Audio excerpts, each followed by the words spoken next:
Well, travel headaches are very real for a lot of folks right now in airports across the country. Thousands of flights have been canceled, and a backlog of passengers trying to rebook and get home is causing problems too. Southwest Airlines is having the biggest issues with cancellations and delays as the company says it is struggling to catch up. Mike McDaniel joins us live now from Armstrong International, where some of those frustrated passengers are. Mike, I can see all those suitcases behind you there.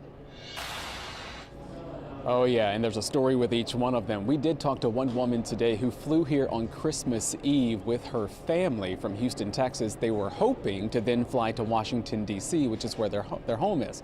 That flight was canceled, so they spent the next few days trying to get rebooked. Nothing was available. So today they finally decided to try and find a rental vehicle of some sort and make the 17-hour drive back home to D.C.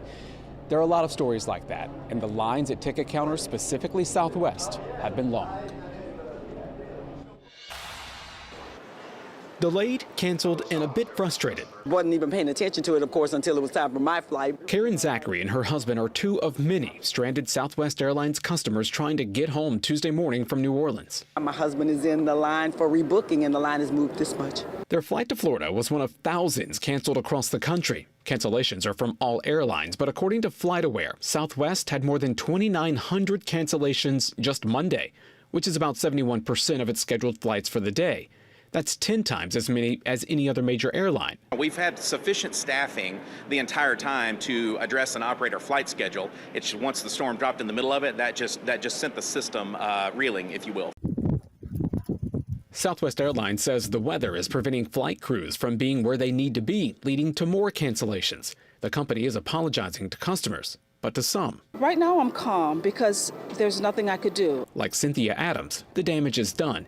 She's now having to drive home to West Palm Beach. I take them everywhere I go, but they don't have to worry about Cynthia Adams anymore. Things are going horribly, horribly wrong. Travel expert Kyle Potter says anyone with a canceled Southwest flight should book a backup flight with a different airline. The federal government guarantees you the right to cancel your entire trip and get your money back if the airline cancels your flight.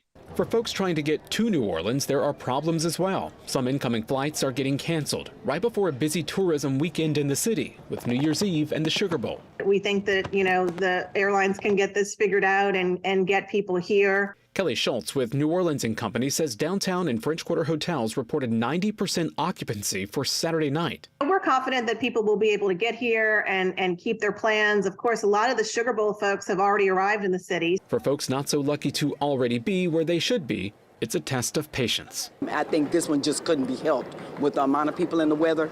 It just is what it is. It is what it is, and another big problem, of course, is the luggage. There are plenty of unclaimed bags piling up at airports across the country, including MSY. You can see them all behind me. Some folks told us they have no idea where their bags are. Others have told us they are in different states. But through it all, through all the chaos, through all the frustration, folks that we spoke to said the employees from Southwest have been absolutely wonderful through the process. Live at MSY, Mike McDaniel, Eyewitness News. So frustrating, but there's a silver lining there. Thank you, Mike.